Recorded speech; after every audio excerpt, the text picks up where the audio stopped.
सत्यम माता पिता ज्ञानम धर्मो भ्राता दया सखा शांति पत्नी क्षमा पुत्र सड़ेते मम बांधवा।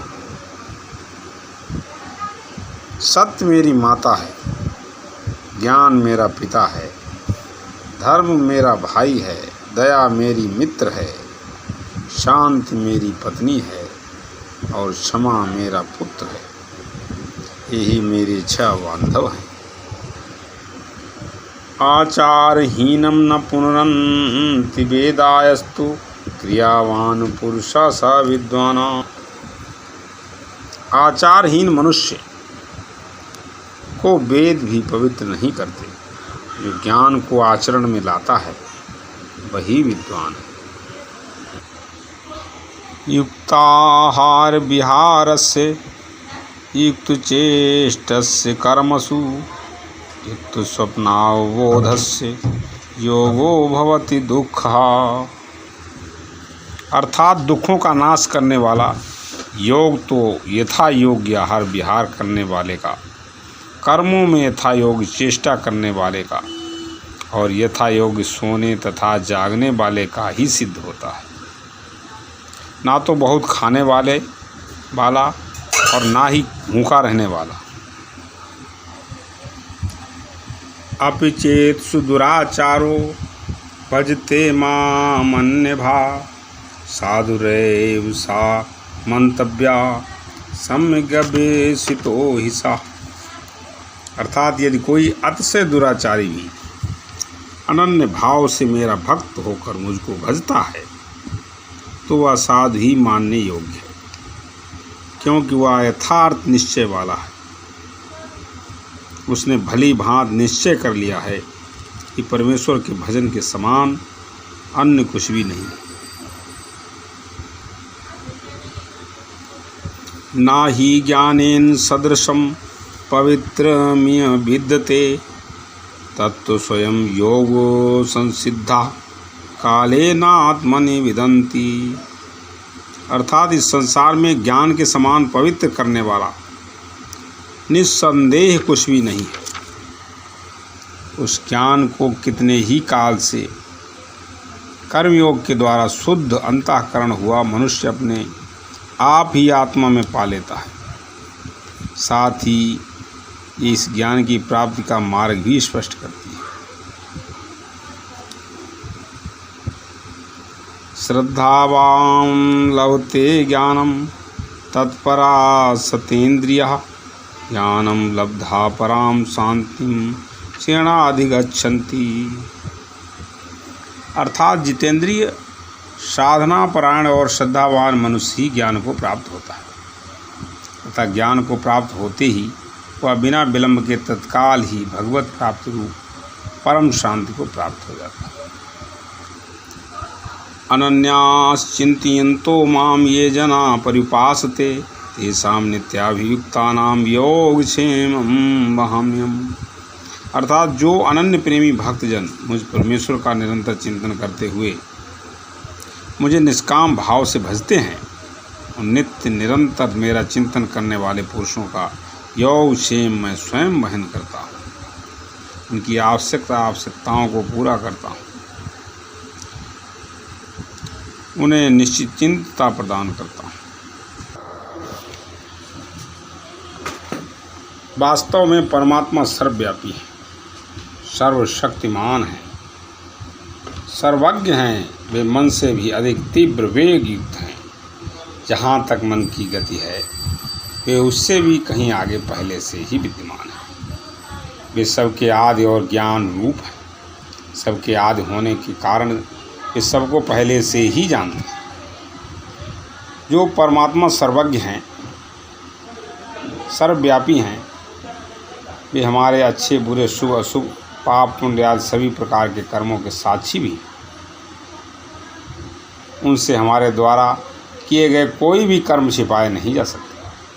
वे सर्वत्र व्याप्त हैं, इसलिए वे कहीं भी हमारे द्वारा किए गए कर्मों को जानने वाले हैं।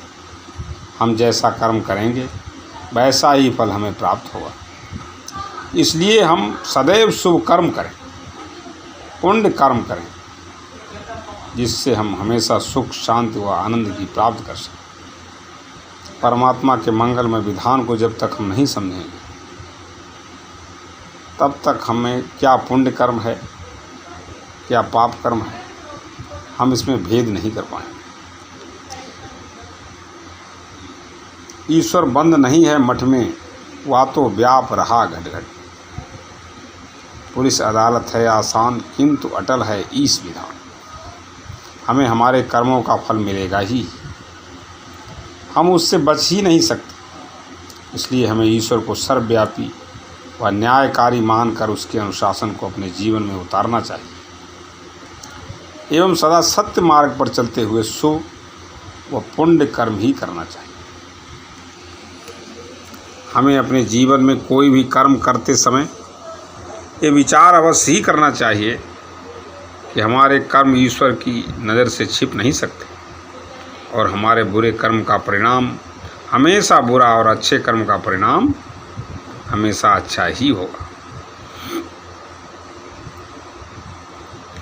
ऐसा करने से हम बुरे कर्म, पाप कर्म, अशुभ कर्म करने से बच सकते हैं। साथ ही ऐसे कर्मों से मिलने वाले दुखद परिणाम से भी। इस संदर्भ में एक बहुत रोचक कथा है। कहते हैं कि एक बार गोस्वामी तुलसीदास जी रात्रि को कहीं से लौट रहे थे कि सामने से कुछ चोर आते दिखाई दिए। चोरों ने महाराज तुलसीदास जी से पूछा, कौन हो तुम? उत्तर मिला, भाई जो तुम सो मैं, हर जीव ईश्वर का ही अंश है। इस दृश्य तुलसीदास जी ने कहा, भाई जो तुम हो वो ही मैं भी हूँ। और चोरों ने अपनी दृष्टि से इसका अर्थ ये लगाया कि जैसे वे सब चोर हैं वैसे ही तुलसीदास जी भी चोर हैं। अस्तु चोरों ने तुलसीदास जी को भी चोर मानते हुए कहा, मालूम होता है तुम अभी एक नए निकले हो, चलो तुम भी हमारे साथ चलो और चोरी करने में हमारा साथ दो। महात्मा तुलसीदास जी तैयार हो गए, वे भी चोरों के साथ चल दिए। चोरों ने अंधेरी रात में एक घर में घुसकर चोरी करना शुरू कर दिया। कीमती सामान, जवाहरात आदि चीज़ें खंगालनी शुरू कर दी और महात्मा तुलसीदास जी से कहा कि तुम दरवाजे के बाहर खड़े रहो, अगर कोई आता जाता दिखाई दे तो हमें सावधान कर देना, खबर कर देना, जिससे कि हम सब पकड़े ना जाएं। चोरों ने अंदर जाकर सामान खंगालना शुरू ही किया था कि तभी तुलसीदास जी ने अपनी झोली से शंख निकाला और उसे जोर जोर से बजाना शुरू कर दिया। चोरों ने शंख की आवाज़ सुनी और डर कर बाहर निकल आए। बाहर आकर देखा वहाँ कोई नहीं था, सिर्फ तुलसीदास जी अपने हाथ में शंख लिए खड़े थे। चोर महात्मा तुलसीदास जी को खींचकर घर के अंदर लाए और पूछा, आसपास तो कोई है ही नहीं, फिर तुमने शंख क्यों बजाया? तुलसीदास जी महाराज जी बोले, आपने ही तो मुझे कहा था कि जब कोई दिखाई दे तो खबर कर देना, तो मैंने वही काम किया। जब मैंने चारों तरफ देखा तो मुझे सर्वत्र प्रभु श्री राम ही दिखाई दिए, सो मैंने सोचा कि आप लोगों को उन्होंने चोरी करते हुए अवश्य ही देख लिया है और फिर चोरी करना तो पाप है, इसलिए प्रभु श्री राम आपको अवश्य दंड दे।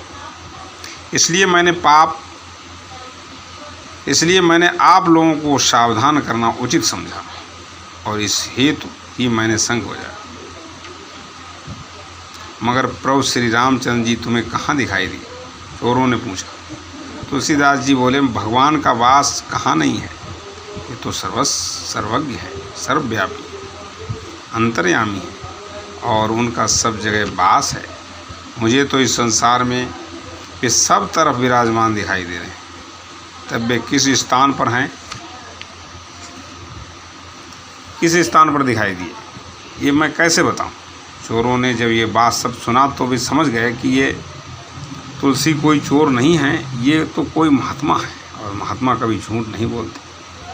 अब तक तो हम लोगों ने न जाने कितने पाप कर्म, कितनी चोरियां की हैं, फिर तो भगवान ने हमें बार बार ऐसा करते हुए हमेशा ही देखा होगा।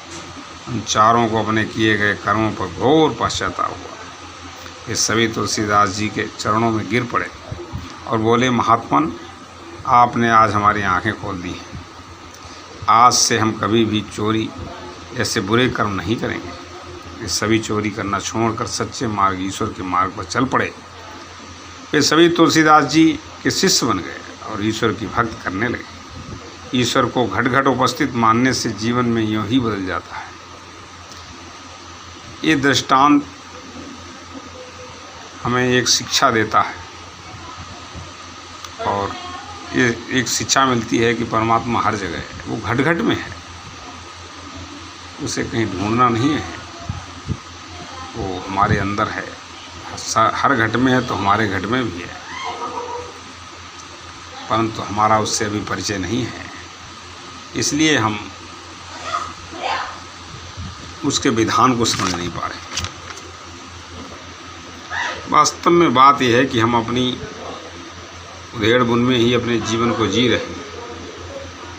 हमने अपने आप अपने संसार का निर्माण किया है। बस ऐसे एक मकड़ी एक जाले को बुनती है और अंत में उसी में फंसकर इकाई करके ही उसका अंत हो जाता है। ऐसे ही हमने अपने संसार को अपने हाथों से बुना है, अब हम उससे निकल नहीं पा रहे। हमारा कभी ध्यान ही नहीं जाता कि हम बहुत बुरी तरह फंस चुके हैं, और उसमें फंसने के बाद जो जितना हाथ पैर चलाता है, दलदल में फंसने के बाद जो व्यक्ति जितना हाथ पैर चलाता है उतना ही और फंसता चला जाता है। तो गीता में इसको मोह कलिलम कहते हैं। हमारे जीवन में ध्यान का एक मुख्य उद्देश्य प्रकृति के साथ और हमारे आसपास का जो पर्यावरण है उसके साथ एक लय की स्थापना करना है, उसके साथ एक रिदम की स्थापना करना है। प्रकृति में हमारे आसपास जो कुछ भी है, जैसे जलवायु है, औषधियाँ हैं, वनस्पतियाँ हैं, धरती है, आकाश है, उनके साथ एक संतुलन को, एक संगीत को, एक समरसता को, एक समस्वरता को स्थापित करना ध्यान का एक लक्ष्य है। अगर हम ध्यान से देखें तो हमारे अपने जीवन में एक लय है, और यदि वह लय ना हो तो जीवन में सौंदर्य नहीं निखरता है, जीवन में एक प्रकार की खुशी का आगमन नहीं होता है। इससे जीवन अधूरा सा लगता है। विचारों की शक्ति असीम है। व्यक्ति जैसा सोचता है वैसा ही बन जाता है, क्योंकि जैसे विचार वह करता है वैसे ही कर्म होने लगते हैं, और क्रमशः वह वैसा ही बनता जाता है। लेकिन विचारों का स्वरूप सूक्ष्म होने के कारण सामान्यतया इनकी शक्ति व प्रभाव तुरंत समझ नहीं आते। इसके कारण अधिकांश लोग विचार शक्ति को यूँ ही गवाते रहते हैं या नकारात्मक ढंग से उपयोग कर बाद में इसका खामियाजा भुगतते रहते हैं। गहन आत्मचिंतन एवं विश्लेषण के उपरांत ही स्पष्ट हो पाता है कि किस तरह से नकारात्मक विचार व्यक्तित्व को खंडित कर रहे हैं। सूक्ष्म स्तर पर काम, क्रोध, लोभ, मोह, अहंकार, राग, द्वेष जैसे विकार किस तरह व्यक्ति की महान संभावनाओं को बाधित कर रहे हैं, उससे उलझाए हुए हैं। इनसे छुटकारा पाया जा सकता है। विचारों के इस नकारात्मक प्रवाह को इन गहराइयों से समझ पाना व इनसे बाहर निकलने की इच्छा एक बहुत बड़ा कार्य है। ऐसा होना जीवन की चाबी का हाथ में लग जाने जैसा। वस्तुतः विचार कर्म के बीज हैं, व्यवहार के प्रेरक हैं। जब हम व्यस्त होते हैं तो कोई दूसरे विचार मन में नहीं आते और कोई अवांछनीय कर्म भी घटित नहीं होते। अतः क्रियाओं एवं व्यवहार को नियंत्रित करने के लिए विचारों का संयम व निग्रह आवश्यक है। शास्त्रों में भी कहा गया है कि मन कुछ नहीं बल्कि विचारों का प्रवाह है। वैसे ही जैसे नदी कुछ नहीं, पानी का प्रवाह मात्र है। यदि पानी को शुद्ध कर लें तो नदी स्वतः निर्मल हो जाए। वैसे ही विचारों को शुद्ध करते ही, नियंत्रित करते ही मन एवं जीवन भी स्वतः शुद्ध एवं निर्मल होना शुरू हो जाते हैं। इस तरह यदि विचार अच्छे हैं तो जीवन प्रसन्नता, विश्वास एवं आशा से भर जाता है, और यदि मन नकारात्मक, नीच एवं दुष्ट विचारों से भरा होगा तो जीवन भी सतत उद्विग्नता, संताप एवं दुख से आक्रांत रहेगा। हम जानते हैं कि जब मूड अच्छा होता है तो हम कहीं भी खुश रहते हैं, और जब मूड अच्छा नहीं होता तो सारी सुविधाएं और सुंदर व अनुकूल स्थल भी हमें काटने को दौड़ते हैं। इस तरह जीवन में विचारों की भूमिका स्पष्ट है। जीवन में संतुलन, खुशी एवं संतोष लाने के लिए विचारों का संयम आवश्यक है। इसके बिना कोई भी अन्य क्रिया प्रभावी नहीं होगी। हम कितने ही धार्मिक कर्म कांड कर लें, हठ योग की क्रिया एवं आसन प्राणायाम कर लें, यदि विचारों को परिष्कृत व नियंत्रित करने की विधा को हमने नहीं जाना तो हमारे सारे प्रयास अल्प एवं न्यून ही साबित होंगे। वह जीवन वांछित प्रसन्नता से वंचित ही रहेगा। स्वामी विवेकानंद कहा करते थे कि अभी हम 1 मील रेंग कर नहीं चल पा रहे और सपना हनुमान जी की तरह सागर लांघने का ले रहे, जो कैसे संभव है। दिन भर हम निंदा, चुगली, प्रपंच के विचारों में उलझे हैं, पाप कर्म में लिप्त हैं और शाम को बैठकर ध्यान करना चाहते हैं। तो ये कैसे संभव होगा। ध्यान के लिए आवश्यक अनुशासन एवं पवित्रता अर्जित करनी होती है, तभी ध्यान लगता है। अन्यथा मन को पूरी छूट देने पर ये मन माना आचरण करते हुए व्यक्ति के बिगड़ैल सांड की स्थिति में लापटकता है, जिससे स्थिरता, एकाग्रता की आशा नहीं की जा सकती। अतः जीवन पर मनोवांछित नियंत्रण लाने के लिए आवश्यक है कि हम अपने विचारों को संयमित करें व इनको सकारात्मकता एवं श्रेष्ठता का संवाहक बनाएं। अब ध्यान ये देना है, विचारों के निग्रह के लिए 3 तत्वों पर ध्यान देने की आवश्यकता है। विचारों की मात्रा, विचारों की गुणवत्ता और विचारों की दिशा। जितना ही हम एकाग्र होंगे वह मन जितना शांत होगा, उतने ही हमारे कार्य एवं जीवन की गुणवत्ता सुनिश्चित होगी। इसके लिए 2 चीज़ें आवश्यक हैं, अनुशासन और विचारों का अर्थपूर्ण नियोजन। समय सारणी के अनुरूप जीवनचर्या को निर्धारित करने पर विचारों के अनुशासन की आवश्यकता बहुत हद तक पूरी हो जाती है। स्वस्थ, सकारात्मक एवं रचनात्मक कार्यों में व्यस्त होने पर मन अनावश्यक विचारों की भीड़ से बच जाता है। परीक्षा के दिनों में मन इसी अवस्था में अपने लक्ष्य पर केंद्रित रहता है। वाहन चलाते समय भी हमारे विचार नियोजित रहते हैं। इसी तरह कर्तव्यों का निर्धारण होने पर हम सजग होकर उन्हें निष्ठापूर्वक निभाते हैं और अवांछनीय विचारों के प्रभाव से बचे रहते हैं।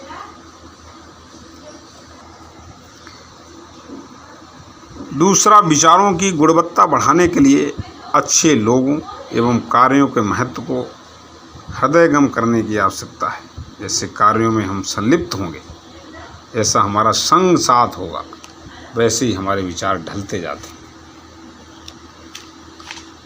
गलत संगत के परिणाम सदा विचारों को कलुषित करते हैं, जबकि अच्छे लोगों का संग साथ हमें सही मार्ग पर प्रेरित रखता है। मन सकारात्मक विचारों से भरा रहता है, वह हम जीवन लक्ष्य की ओर बढ़ने का संतोष अनुभव करते हैं। मन जितना शांत होगा, विचारों की गुणवत्ता उतनी ही बेहतर होगी।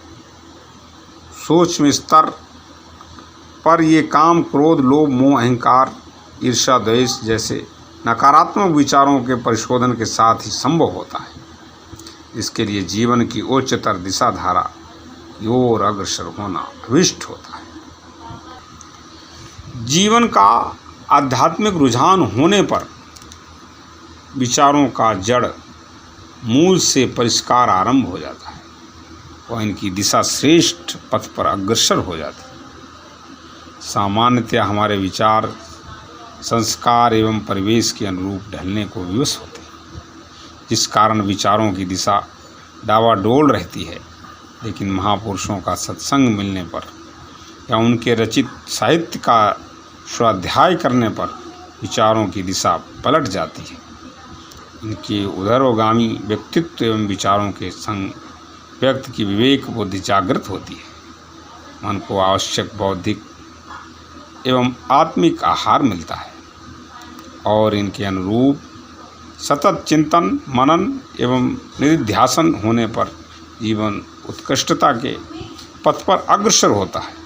अतः विचारों को उच्चतर दिशा देने के लिए जीवन में आध्यात्मिक लक्ष्य एवं आदर्श का होना महत्वपूर्ण रहता है।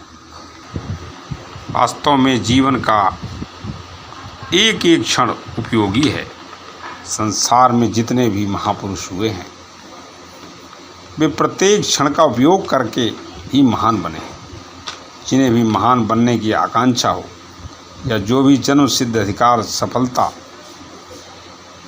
को प्राप्त करना चाहते हों, वे समय संपदा का अपव्यय न करते हुए उसका सदुपयोग करें। अब यदि हमें इन सभी बातों को साधना है तो निश्चित रूप से हमें अपने विचारों को साधना होगा। हमें अपने अंदर सद्गुणों को अर्जित करना होगा। इसके लिए सबसे आवश्यक तथ्य ये है कि हमें अपने विचारों को परिष्कृत करने के लिए हमें इस मार्ग पे चलने के लिए ये देखना है कि हम कहीं संसार में फंस तो नहीं रहे हैं। इसके लिए लिविंग ऑफ आर्ट, संसार में रहने का ज्ञान हमें ठीक से समझना पड़ेगा। जब तक हम इस संसार से नहीं निकल पाएंगे, हम अध्यात्म की एक भी लाइन हमारे समझ में नहीं आएगी। वास्तव में इसके लिए हमें व्यवहार को समझना पड़ेगा। न कश्चित् कस्यचिन् मित्रं न कश्चित् कस्यचिद् व्यवहारेण ही जानते मित्राणि वस्तुतः। अर्थात कोई किसी का मित्र नहीं और कोई किसी का शत्रु नहीं, व्यवहार से ही मित्र और शत्रु बनते हैं।